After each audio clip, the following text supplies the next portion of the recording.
I don't know how to start this review.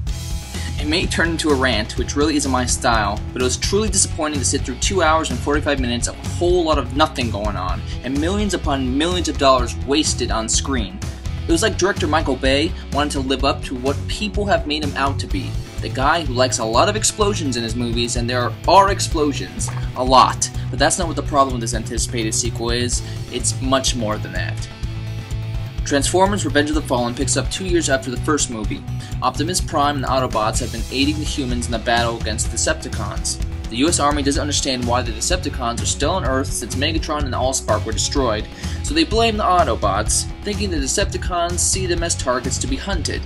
In reality, a shard of the Allspark is still around, stuck on the sweater of Sam Witwicky, again played by Shia LeBeouf. He's getting ready to start his new life in college. His parents have difficulty letting him go, and his girlfriend Michaela, played by Megan Fox once again, worries he may stray, now that their relationship is about to become long distance. After Sam becomes in contact with the Allspark shard, he begins to see signs and different symbols in his mind, and it seems the Decepticons need these symbols, so in turn, they need not only the shard pieces, but Sam as well. Actually, the movie doesn't really know when it starts, but I think it starts around here. Trust me, there's so much talking and exposition in this movie, you beg to see more explosions.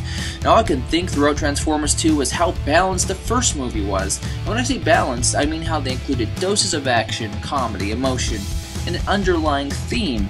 The first movie, if you think about it, under all the fluff, is about a boy in his first car. And I couldn't tell you what this movie was about because I don't think the movie knows what it's about. It spends so much time talking about what it's about, but it's like having a conversation with someone who talks a whole lot of nothing to you. Maybe that isn't so specific.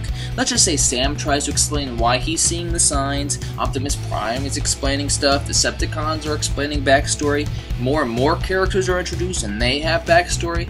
There's so much exposition and vaguely any plot to latch onto. And is it me, or does the CGI look like it took a step backwards since the first movie?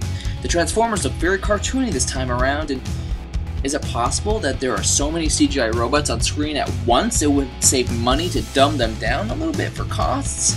These are the kind of questions I was asking, and when watching a movie, you shouldn't be asking. So many questions were being asked. Why is Michaela putting up with all this nonsense? For love? Really?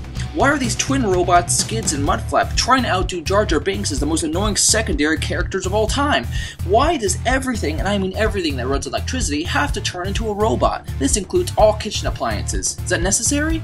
And why, oh why are we still in this desert?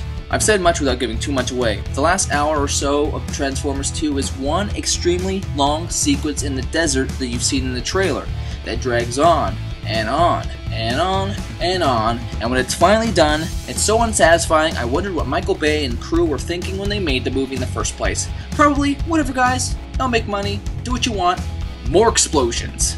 Obviously, you could tell by the review that I would say skip Transformers Revenge of the Fallen. I really wanted to recommend it.